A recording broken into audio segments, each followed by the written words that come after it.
What's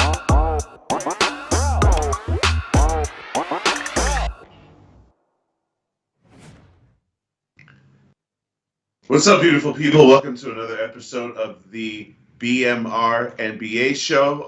The first day of the season, I always say, feels like Christmas Day. So I guess today must be Black Friday because we got the homie in the house. We got the crew back together. My guy, Jordan Sharp, as always, and special guest, returning guest. Never. You know what? You're not a guest. You're family. So we got family in the house. Jay Money, how you been, brother? What's up, my guys, man? Y'all know what it is. Hey, this the NBA grind, man. I'll be honest, didn't have a good start to the season, but obviously that happens a lot with a lot of different sports. Just getting the feel out for the new teams, a lot of new coaches, a new basketball. So it's starting to hit the stride now. Let's get it. Good to see you. Good to see you, Jordan Sharp. How you feeling? How was your day yesterday? Another winner. Feels good. The last couple in a row now. Like I said, after kind of just going 1-1 for just infinity through this month. 2-1 so far. Last night, hit my 2 unders. Felt real good about that Wiz Hornet spot. That one was easy money. I hope you guys rode with me on that one because that one was wire to wire, a pretty easy one. The other one I had was an absolute nail biter. Bulls Blazers on the under. Barely cashed that by 1 freaking point. But doesn't matter if it's by 20 or if it's by 1. It's the same cash in my pocket. But also lost that Lakers first half. Man, I should have just rode with you, Junior, on that first quarter. As soon as I thought about that, I was like, should I just jump in on the first quarter instead and just leave this first half for the Birds? And ended up they cashed the full game barely as well. That was something we talked about as well. That 9 after it got steamed from 7.5 to 9, that seemed like the course correction on the Lakers was starting to come back the other way. And sure enough, they barely ended up getting the ATS cover on that one. So 2-1, trying to get another one today. But it's as you said, the band's back together. So it is. It's a little bit extra. We got a little extra juice today with Jay Money on the show here, so I'm excited to break the slate down. Yeah, me too. Yesterday I went 2-1 as well. I had the Wizards. They let me down a little bit, but it's fine. I overestimated. I don't want to say I overestimated with them. I still think I was on the right side. They've been cashing tickets for me. They're bound to have a little bit of regression, and their offense, because of the pace, doesn't put up the same type of numbers as we saw. But I did kind of call it yesterday that, and this is a theory I know Jay Money subscribes to, that when you got a guy like Bradley Beal who's going to come back in and take 20-plus shots, that's going to kind of disrupt the offense for the rest of the guys. And he's not been playing well all season. The other guys have kind of been picking up the slack for him. So not that shocking to see that. I'm glad I cashed with that Lakers first quarter Lakers. I just figured the Lakers have been a good first quarter team the whole season. They're desperate for wins, so they're going to try and start off on the right foot. But I didn't have enough confidence to take them full game, so I'm glad I took them in that specific spot. And Brooklyn money line first quarter, even though it was real hefty, like at minus 190, there's no way that they were going to come back after getting embarrassed on national TV by Steph and them boys and lose a first quarter in that spot, in my opinion. So it's a hefty price, but cash and tickets is the name of the game. So with that in mind, fellas, let's get into today because that's what the people are here for. Junior, can I recap yesterday just a little bit? Hell yeah, bro. Nah, it feels good. It feels good to be back with my guys. Nah, I was surprised the Hornets, man. I mean, I know Jordan Carter on the under. I know the Hornets been playing a lot better defense, but it's like they flipped the switch. For a while, their defense was absolutely terrible. So I was a bit surprised to see them hold the Wizards to 87. We know that the Wizards been balling out. I was on that first quarter as well, Junior. I had Nets first quarter -3. I had the first half -6. As soon as I saw that KD and Harden, they weren't resting anybody, I knew it was going to be a smack city spot early in the game. And then I had the Hawks yesterday, -4.5. The Hawks went and had a terrible road trip. I think we went 0-5, lost every single game against the spread as well. When they come back to the house, I said they're going to catch their stride. So far, they've covered all three games at the house and won them by margin. I think they'll keep it going. So that's what I was on yesterday. Let's get to today, my guy. With that in mind, you heard the man. Let's do this. First game is actually a pretty interesting one. It would be a lot more interesting if the Cavs weren't so hurt, though. We got the Warriors against the Cavs. I actually throw it to Jordan. Today I'm going to throw it to Jay. I'd love to hear your opinion. I personally don't have anything on this game. If I did, gun to my head, the under might be worth a look in my opinion. But again, that's just me saying what I would do with free money. With my own money, I have nothing. I'll give my thoughts after these two fellas give there. So Jay, what you got? Warriors minus 9.5. You laying this kind of points with the improved Cavaliers?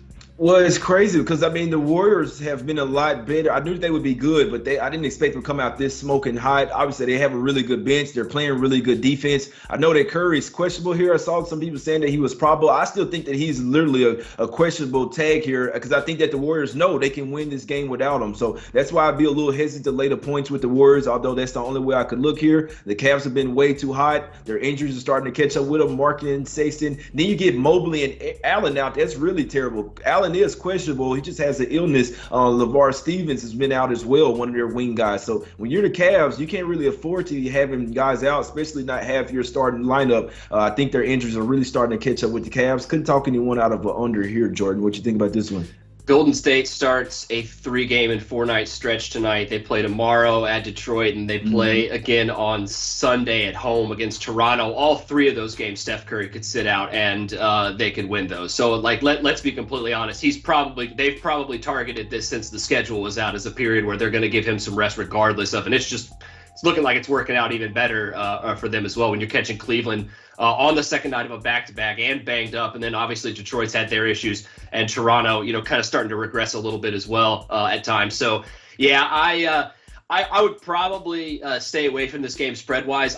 Junior mentioned something, though. This is kind of a strong lean I have. Not an official one. I only got one official for the day, but this one is the other one that I've kind of been looking at. The under is exactly where I'd go with this one. I was crunching a few numbers on this one, and the Cavs have been one of the worst teams on no rest offensively, but they've also been one of the better teams performing defensively when they're playing on no rest. Obviously, very small sample size so far this year, but their pace has been way down in those games too.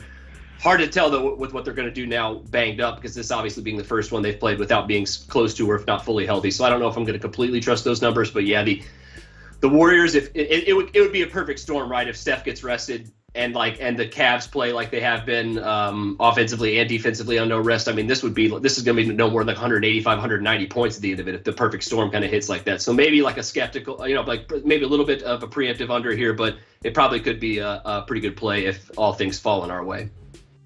Yeah, me personally, the under is the only way I could look in this game. I don't think that I'm ready to lay this many points with the Warriors, considering all the things that these fellas just said. They're pretty likely to give Steph a little bit, maybe not a night off, but definitely reduced minutes, if anything. And another thing is that with all the injuries that the Cavaliers have, it's just natural, I think, that the Warriors would kind of be like, all right, we don't even have to bring our A game to really win this one. Let's just do what it takes and get the hell out of here with a victory. So I can see the Cavaliers hanging around because people have been underestimating this team the whole season, especially their defense. Now, Mobley being out really changes the dynamic of their team on both ends of the court. What I'm trying to say is when I have more questions than answers, I got to pass because I just don't know. I can't lay this many points with the Warriors. That's all. So when I looked at this game and I thought to myself, Cavs are nothing, that just means it's just nothing. So unless you guys have anything else to add, let's move on to this next one. No, I just wanted to say real quick that obviously the Cavs defense probably be a lot different without Mobley. I mean, if Allen's not out there too, they could possibly hurt the under. That's definitely their main rim protectors. Which is, again, another reason why I'm just off this game because there's just, I don't know what the team, what we've seen so far is based on their whole team being healthy. They got too many injuries now for me to say what we've seen is going to continue. As far as this game right here, I don't have a play in this game either, just because there's too many, first of all, is Kyle Lowry or Bam Adebayo playing? I'm not really sure. Spencer Dinwiddie might be out. Those are 3 of the 5 most important people probably playing in this game. So I need to have way more information. This current spread where it sits at 6.5, I would have to take the Wizards if I'm going to be honest. Even though they didn't do it for me yesterday, I don't let my recency bias affect my decision making. But once I seen Spencer Dinwiddie out, I don't know. This Wizards team is better than just one player being out, affecting them that much. But they're trending downwards a little bit in the last week to 10 days. So maybe I want to chill and see what they do against this Miami team. And again, I can't handicap Miami without Lowry and Bam Adebayo. I need those guys. I need to know what's going on with those guys before I can get involved in this. Jordan, what you got? Yeah, sorry, I was just looking at the injury report too. You said something because I was going to ask if Spencer Dinwiddie had officially been ruled out because he hasn't been cleared for back-to-backs yet. So I don't think it matters if it's been official. Like, he's not going to play. And then I just saw Steph Curry's probable from an hour ago, so we were a little bit less incentive on that under. But yeah, for this one, you said it, man. It's like hard to tell what you're going to get from these two teams with the injury situations, and you don't know the injury report considering both are coming off a back-to-back last night. So a lot of question marks on what you're going to get personnel-wise, which makes this very tough to handicap. That being said, same kind of things I was looking at with the last game. These two teams actually performed pretty well offensively on no rest. Not good defensively, so maybe a slight kind of sneaky over spot would be like where I would go if I had to make a play on this one. But I'm with you, Junior. It's very hard to not knowing who's going to play and kind of not knowing what you're going to get from Washington on no rest without Dinwiddie. Miami is very, very well built when fully healthy to kind of shut down a Bradley Beal kind of style player. They just have too many guys that are good defensively they can throw at him, and I think that all those things considered, it'd be really tough for me to take the spread either side of this one here. So probably going to stay away from me. Hard pass in certain instances, especially on that spread. Yeah, I would expect Lowry to be back. He just rested yesterday. Bam Adebayo did have a little knee issue, but still, they basically just rested those guys in the first game of back-to-back. They knew versus the hapless Pelicans they could still get the win. Jimmy Butler come back after a little absence as well, so he got his feet wet. He should be in an even better mode tonight. He got Hero balling out, Duncan Robinson with the threes. The only way I can look at this one is the Heat, and simply put, who's number one right now in the East as far as like the standings for the playoff standings? It's the Wizards. Don't you think the Heat looking at that like, hold on, slow this shit down right now. Hold on. I know y'all had a good start to the season, but hold on. We won the top tier teams in the East. Both teams on the back to back. One of them had to travel. So obviously, Dinwiddie likely will not be in this game. I don't think it's been officially ruled in yet, but I know I read something yesterday saying that Dinwiddie is most likely not playing. He's not playing in Miami. So the line will probably shift up when you get that. The line will also probably shift up as well when you get Adebayo and Lowry ruled in. So only way I can look at the Heat in this one. I think the Wizards have been overperforming, even though they're still a good team. Will probably make the playoffs. They're not come on now, what are we doing? They're not the number one seed in the East, right? We know the Heat have one of the best defensive lineups in the league. I think they smother these Wizards tonight. I'm kind of talking myself into the Heat here. Yeah, I mean, I don't blame you, Jay, because honestly, like, the only thing that's keeping me off the Heat is the number. If I could even get it at 6, I might even buy it down. But it's going up. Yeah, I know. Tell you that right now. It's only going up from here. Yeah, I'm off this game. I'm really trying not to force any plays. I already got burned with the Wizards yesterday, so I'm not taking the points. It's Heat or nothing, and at this price, I can't get involved in this game. And just think about it, Junior. They lost by 10 to the Hornets. And now they got to go face the Heat on a back-to-back. Yeah, I just my recency bias. I'm trying to take my own advice and not look at what the Wizards did yesterday, because the Wizards do play defense for real. And the one thing that scares me about Miami is that their offense, it can just go freezing cold at any time. So that's kind of what has me off of it, really. The number scares me more than anything else, I'm going to be honest. So with that in mind, let's get to the next game. We got the Clippers versus the Grizzlies. Rest in peace, young Dolph. Memphis is hot right now. We won't get into all that, but I just had to say it just because I saw the word Memphis pop up on my screen. Jay Money got some cooking that Memphis is famous for its barbecue. So Jay Money got something on the grill. Hey. Damn, do I need to go get some barbecue or something? So with that being said, I'm gonna throw it to my guy Jay Money because he got something cooking for y'all.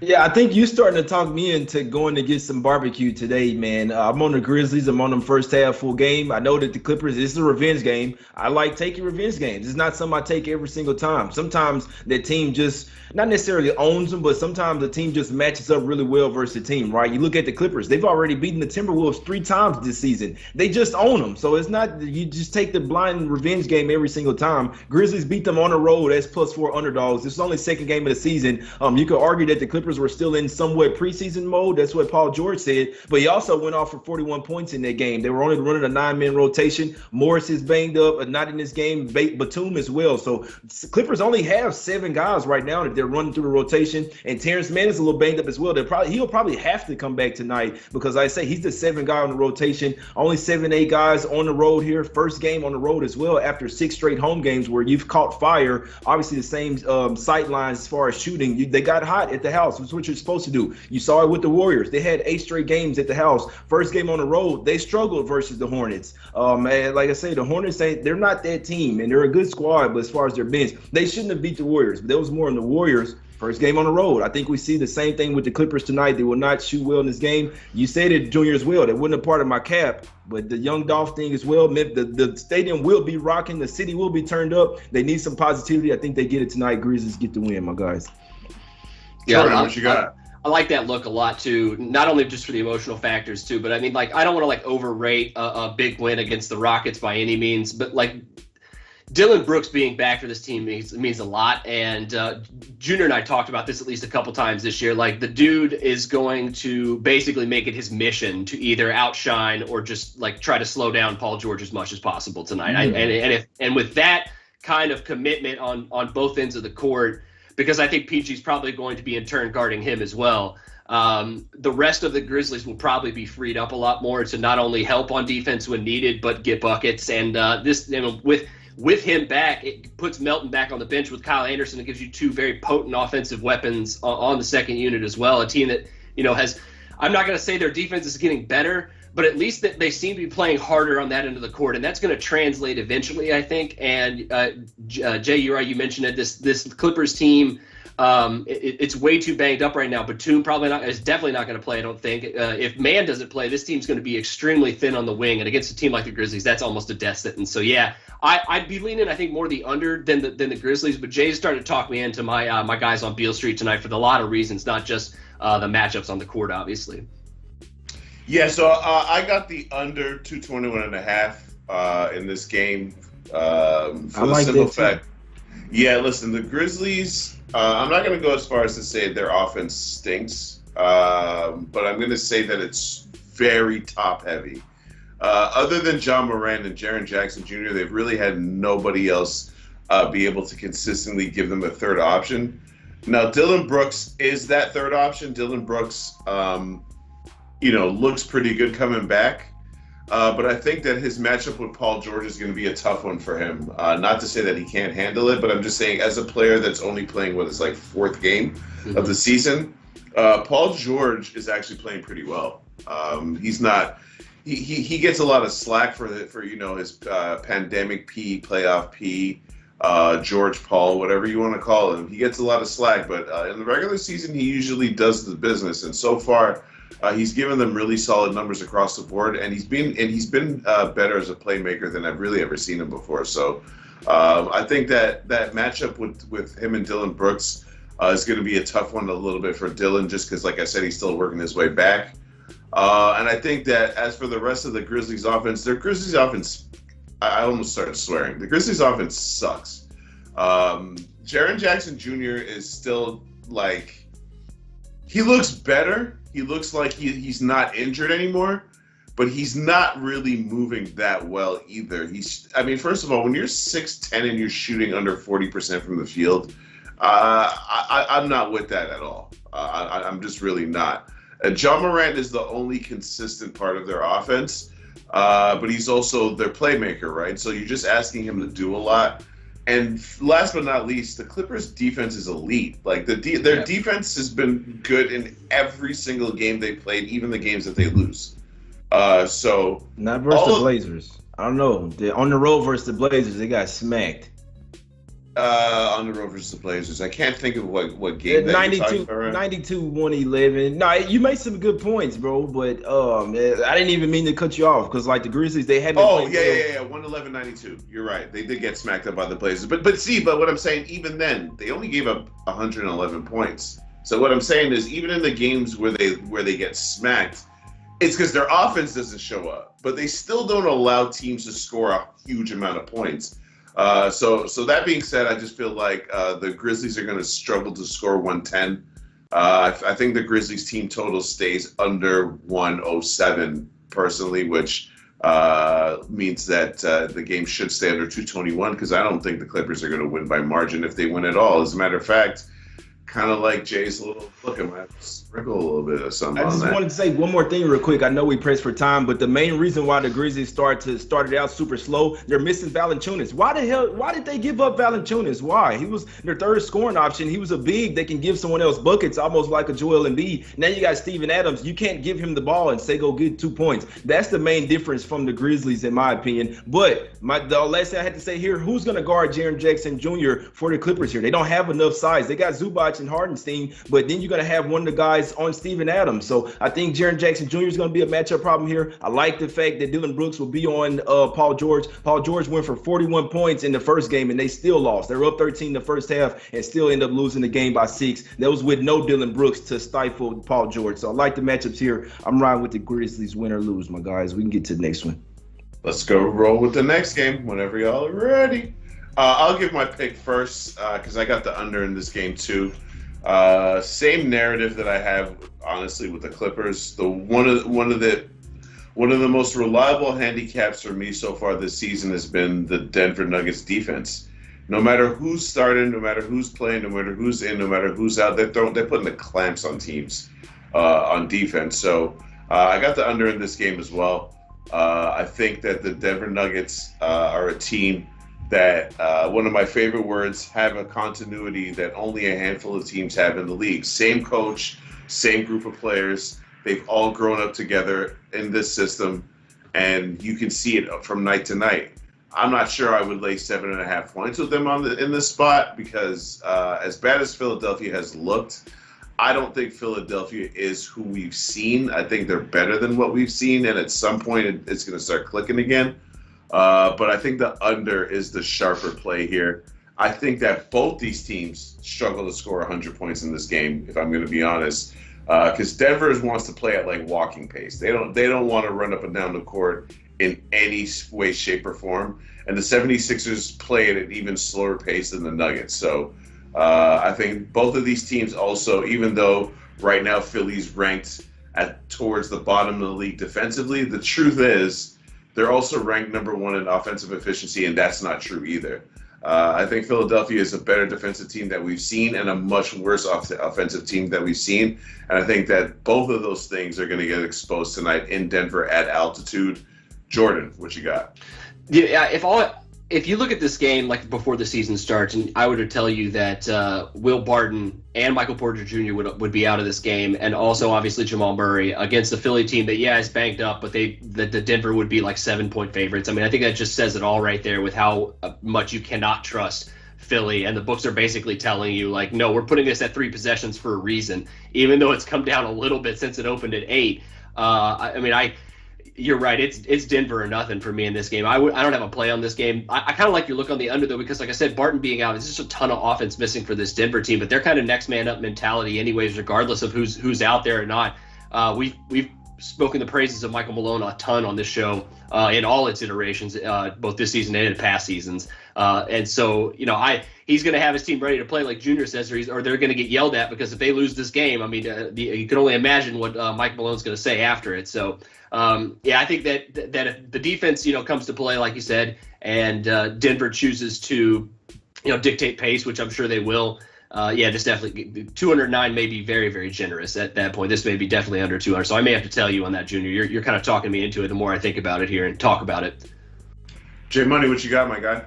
Y'all make some damn good points. I don't have an official play. I know you guys been cashing with the unders. The new basketball switching from the Spalding ball to Wilson has really made I don't think a lot of people has really noticed how much it's made a difference. My problem in this game, how many times have we seen Mike Malone have to go off on his team afterwards for a game that they should have won? Like we have to at least seen him call out his team at least 10 times in the past 2 years. And that's my problem with the Nuggets. It's just games like this where they kind of just look past them. They are 7-1 at the house. I'm not betting this game, but if if I had to, or if I had a free play, I'd be looking towards the Sixers. Obviously, they were way too hot for a while. Now they're on a 5-game losing streak, 0-5 ATS as well. This is the third game on this road trip, and just something I like to look at when you're playing in altitude, how that team has fared in past years. 76ers are 10-2 against the spread last 12 meetings in Denver. They're 15-5-2 against the spread last 22 meetings. So for some reason, the 76ers know how to play versus the Nuggets. Obviously, these are different squads. The Nuggets are starting to miss some guys as well without Barton. Not a ton of depth. They got some young